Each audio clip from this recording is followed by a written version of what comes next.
A lot of weakness in the stock market over the past couple of weeks, and it has many investors and traders sitting on their hands wondering when the weakness will end.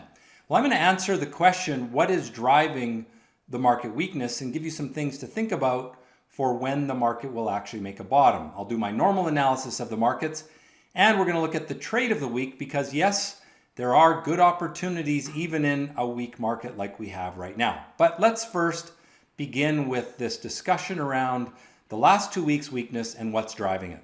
If we look at this chart on screen, you see here the S&P 500, and you can see that fairly good sell-off over the past couple of weeks. And that has many investors a little concerned because we've got a break of an upward trend line. We broke through this horizontal support, and many wondering if we have more room to the downside.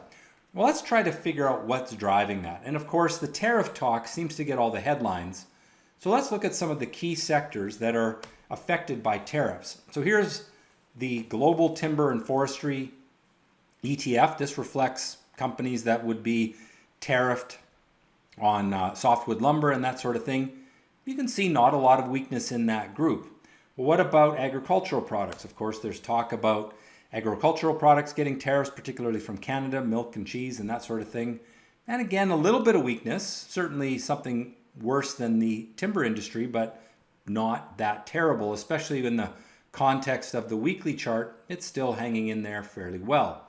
What about steel? Steel is an area that lots of tariff discussion, and it had a lot of weakness back in December, but it's actually been holding up pretty well.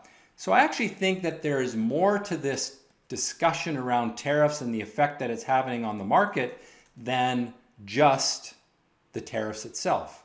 You see, one of the things that investors absolutely hate is uncertainty.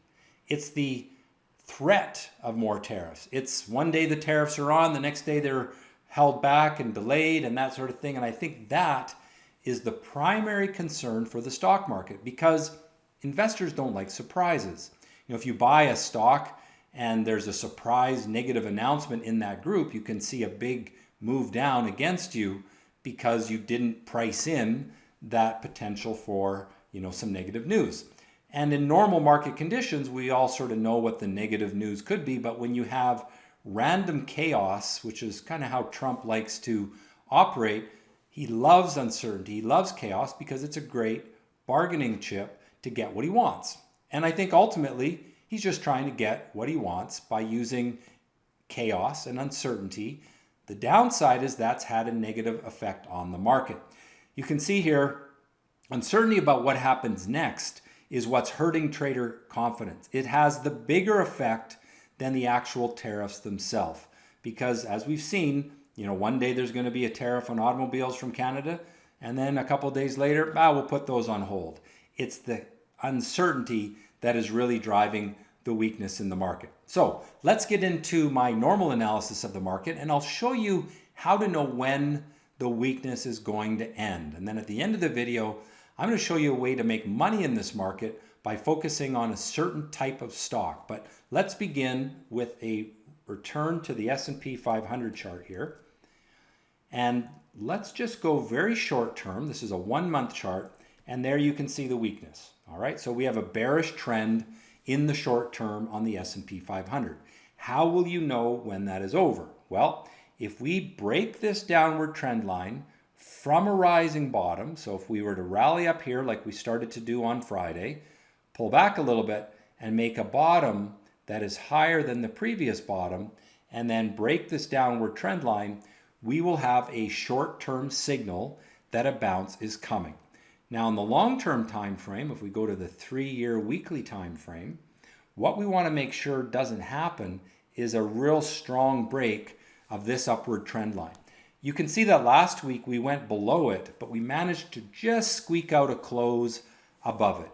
We've got a double top, and so potentially if we were to break down through this trend line from this double top, then we may see more weakness. And then you really have to watch that intraday chart to see if we're getting a break of the downward trend. Let's take a look at the NASDAQ 100. Very similar chart here. You can see the weakness over the last couple of weeks. If we look at the 3-year chart, we can see that it too has its long-term upward trend line being threatened, but it's still relatively good long-term but very weak in the short term. So just like the S&P, we need to see a break of that. Now, the market that has really underperformed the other US sectors is the small cap group. The small cap stocks have done much worse over the last couple of months than the large caps. And the reason is because interest rates remain elevated in the US. I'm going to show you a chart in a moment that will help us predict when interest rates are going to start to move lower. So in this chart, it's certainly more negative, but I will tell you that some of the best trading opportunities are coming from the small cap stocks.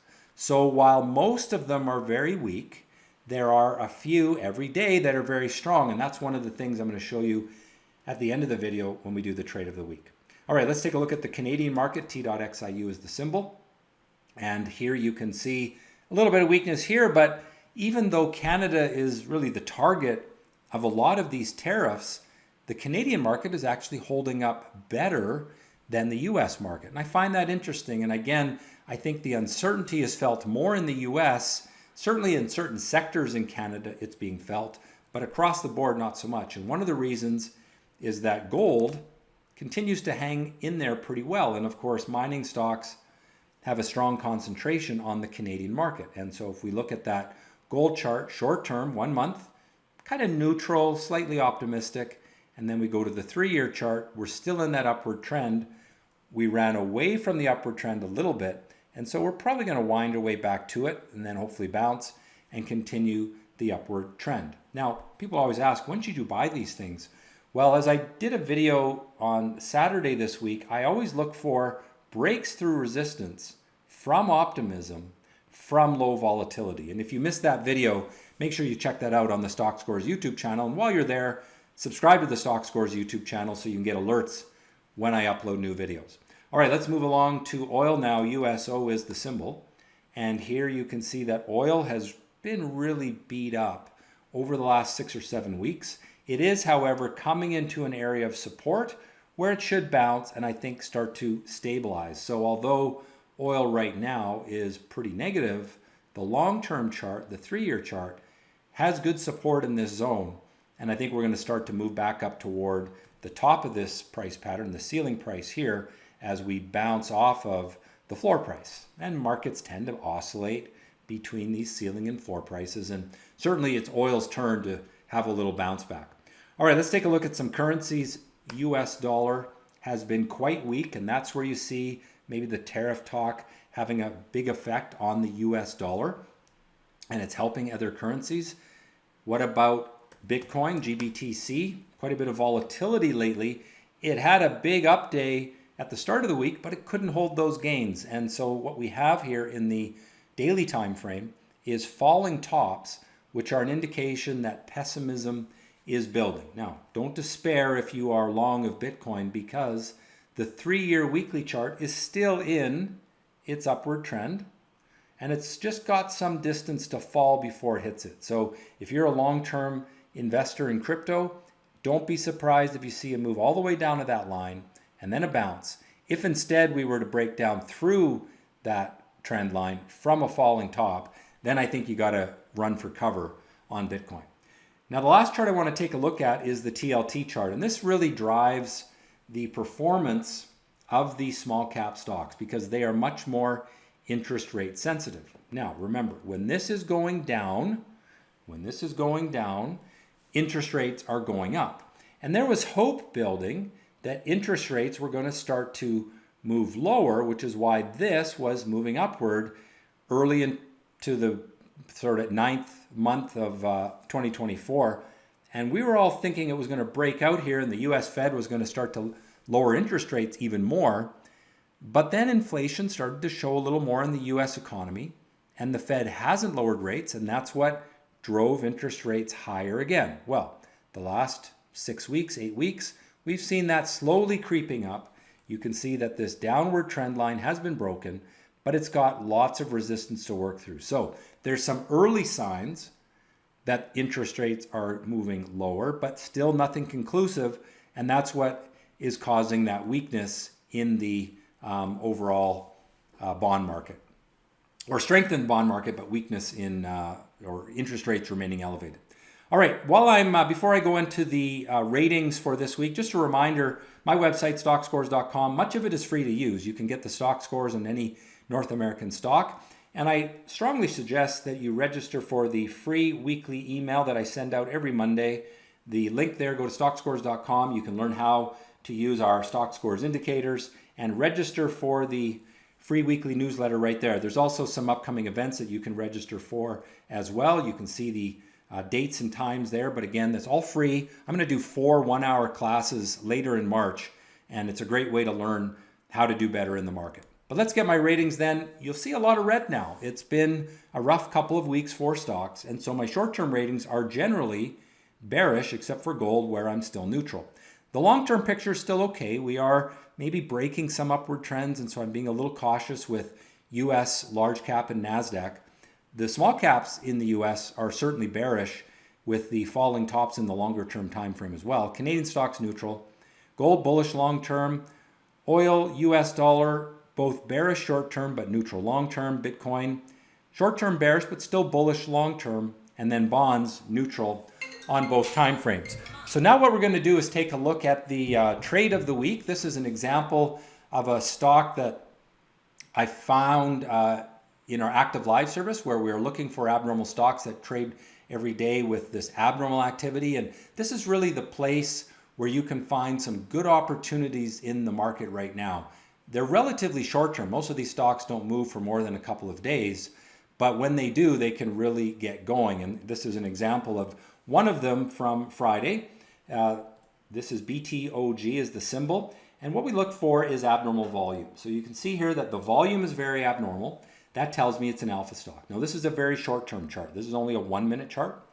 But what I love to see is move up, pull back, and break the pullback with that little pink and yellow dot there. That's an action candle. The other thing I like to see is when a stock goes sideways and builds rising bottoms and then ultimately breaks out through resistance from optimism, that can typically drive a nice upward move. And that's exactly what happened on BTOG, moving from 60 cents up to almost 85 cents. Well, it did hit 85 cents. So a pretty decent move on a relatively slow trading day. And it all starts with the characteristics of alpha. Alpha stocks have abnormal volume, strong liquidity, and when you apply that to these lower priced stocks without many shares outstanding, you can get some really big moves. You can learn more about that at my website, Stockscores.com. Again, make sure you're subscribed to the channel. And if you enjoyed this video, I'd love to see the thumbs up from you. And ultimately, the best thing you can do is trade well.